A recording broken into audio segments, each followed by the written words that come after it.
دماغ کا گناہ کیا ہوتا ہے کہ ذہن میں کوئی خیال آیا برا اور اس خیال کو ہی آگے سوچنا شروع کر دیا. اگر وہ غیر محرم کا خیال ہے تو یہ دماغ کا زنا ہے، سوچ کا زنا ہے.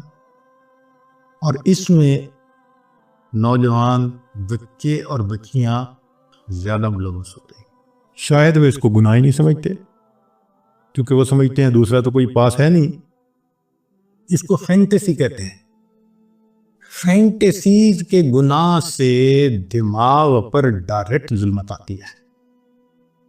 دیکھیں نا بھئی، آپ نے غیر محرم کو کسی نے دیکھا تو وہ تو 15 سیکنڈ کے لیے چلی گئی، لیکن فینٹیسی تو آدھا گھنٹہ، پونا گھنٹہ، 1 گھنٹہ خیال چل رہا ہے. جتنی دیر غیر محرم کا پروسیس چل رہا ہے دماغ میں، اتنی دیر دل کے اوپر ظلمت آ رہی ہے. تصوف کے میدان میں فینٹیسی سب سے بڑا گناہ ہے جو دل کو سیاہ کرتا ہے. ہم برے خیال سے بچ نہیں سکتے، وہ آئے گا مگر ہم اس کو جھٹک تو سکتے ہیں نا. تو شریعت کہتی ہے کہ تم جھٹک دو. دیکھیں، حضرت سید جواد حسین شاہ رحمۃ اللہ علیہ سمجھایا کرتے تھے کہ ٹریفک پولیس کا ایک آدمی چوراہے پہ کھڑا ہوتا ہے، اس کا کام ہوتا ہے کہ بھئی تم نے یہاں پر ٹریفک جیم نہیں ہونے دینی، لہذا دائیں طرف سے ٹریفک آتی ہے تو وہ بائیں طرف، اور بائیں سے ٹریفک آتی ہے تو دائیں طرف، آگے سے آتی ہے تو پیچھے، پیچھے سے آتی ہے تو آگے، ان کو چلاتا رہتا ہے.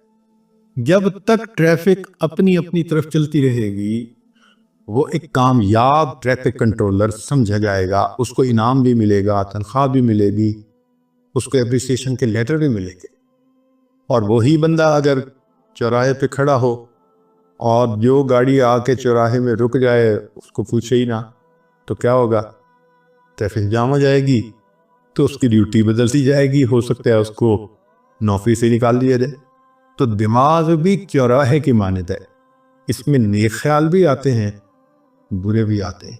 شریعت کہتی ہے کہ نیک ہیں تو سوچو بے شک، اور اگر برا ہے تو ذہن سے جھٹک دو، جمنے نہ دو. تو ایک اصول کی بات یاد رکھیں، برا خیال ذہن میں آنا برا نہیں ہے. برا خیال ذہن میں آنا برا نہیں ہے، برے خیال کو دل میں لانا اور دل میں جمانا یہ برا ہے. بات سمجھ گئے؟ احیاناً خیال آ جائے کوئی بھی تو برا نہیں ہے، وہ اس کو جھٹک دو، کیونکہ خیال کا آنا بس میں نہیں ہے. ہمارے ہر طرح کے خیال آتے ہیں، اور یہ بھی اللہ کی قدرت ہے اور اللہ کی نعمت ہے خیالات کا آنا. اچھا سوچیں، آپ کو بیوی نے کہا جی کہ مجھے افطاری کا سامان بنانا ہے، تو آپ ذرا بازار سے فلاں فلاں چیزیں لے آئے.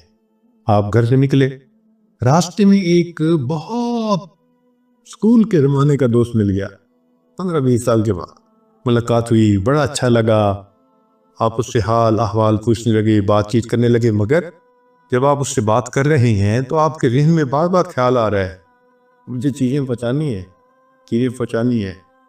ہر 2-4 منٹ بعد پھر آپ اگلی بات کرتے ہیں، پھر ذہن میں خیال آتا ہے. اگر یہ خیال نہ آتا اور آپ جس خیال میں لگے ہیں وہی ہوتا تو آپ کو تو وہی کھڑے کھڑے افطاری کا وقت ہو جاتا، اور گھر آتے تو پھر آپ کو بھی آپ کی افطاری بہت اچھی ہوتی. تو یہ اللہ کی رحمت ہے کہ ہم کسی کام میں مصروف ہو جاتے ہیں مگر ہٹ ہٹ کے خیال آتا رہتا ہے. آپ نے ایئرپورٹ پہ جانا ہے، آپ کو دیر ہو رہی ہے، ہم کہتے ہیں اچھا جی میں اب بات کو مکمل کرتا ہوں، مجھے ذرا جانا ہے. ٹھیک ہے، تو اللہ کی رحمت ہے بار بار خیال کا آنا. تو ریپیٹیشن ہونا خیال کا یہ فطرت ہے انسان کی. تو خیال آئیں گے، اچھے بھی آئیں گے، برے بھی آئیں گے، مگر اتنا ہوتا ہے کہ سالک کو برے زیادہ آتے ہیں، اچھے تھوڑے آتے ہیں. اور جب انسان سالک اپنے آپ پر محنت کر لیتا ہے تو پھر ایک ایسا وقت آتا ہے کہ اچھے خیال آتے ہیں، برا خیال آتا ہی نہیں.